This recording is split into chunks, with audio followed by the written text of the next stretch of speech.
Вчера во Карпош над лидерот на СДСМ Зоран Заев проплака и небото, затоа што го допре дното политичко и предсечовечко. Дури сум му благодарен за тоа. Севкупната македонска јавност го виде лицето и наличието на човекот кој се нуди за политичка алтернатива на власт.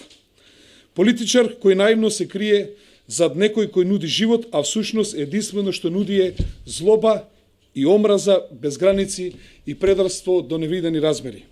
Вчера вечер во фанатична хистерија навредуваше се и сешто. И фамилија, и деца, и мојата речиси 80 годишна болна мајка која е во болничка постела.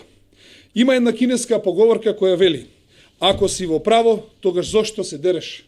Зошто си хистеричен? Зоран Заев сега веќе се однесува како грогиран боксер. Велат, грогираниот боксер е најопасен, ама грогиран политичар е за жалење. Тој е за жалење затоа што рокот му истекува, работата не му е завршена, а инвеститорот, нарачателот, тоест чадорот, е незадоволен. Тој уште еднаш ја покажа целата поганштина на Социјалдемократскиот сојуз, без разлика кој е лидер. Лидер менуваат, но навики не менуваат. Мислевме дека семејството, особено децата, е својствено само на Бранко Црвенковски, но очигледно тие завршуваат исто училиште. Лицето Сенат Смаилович Сенко, кое во раните утрински часови постојано им се закануваше на моите деца во 2013 година, од кои едното дете беше малолетно, како кукавичка награда за неговата бедната му душа, денес е на високо 9-то место во изборната единица број 2.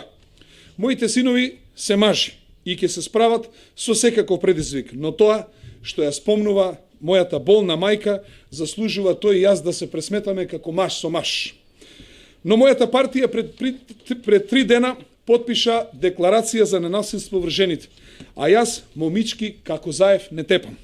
Очигледно оваа Катица Заева како тргнала ке има онолку гласови колку што има детелинки со 4 листа.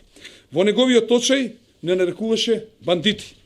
Како тоа, господја Катица Заева, ти си снимен како бараш пари и ги праќаш да ги носат кај вицето, а нас не правиш бандити.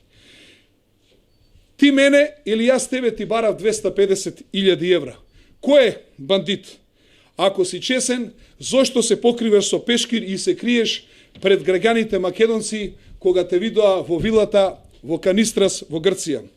Нареден пат, кога ќе одлучи господинот Заев да држи митинг во Карпош, нека ми извести ден порано. Да му организирам да зборува пред граѓани од Карпош. Оти вчера вечер зборуваше пред 300 покиснати скопјани, но најмалку карпошани. Но се и се што зборуваше, ама не одговори на 2 клучни прашања. Зошто тој во Струмица има само 34, а јас во Карпош 319 проекти? И најбитното прашање: дали Зоран Заев ми бараше 250.000 евра? Дали ми даде ливче со распоред каде парите треба да се дадат? Кога ќе му го покажам ливчето, убеден сум дека сите графолози на светот нема да му помогнат.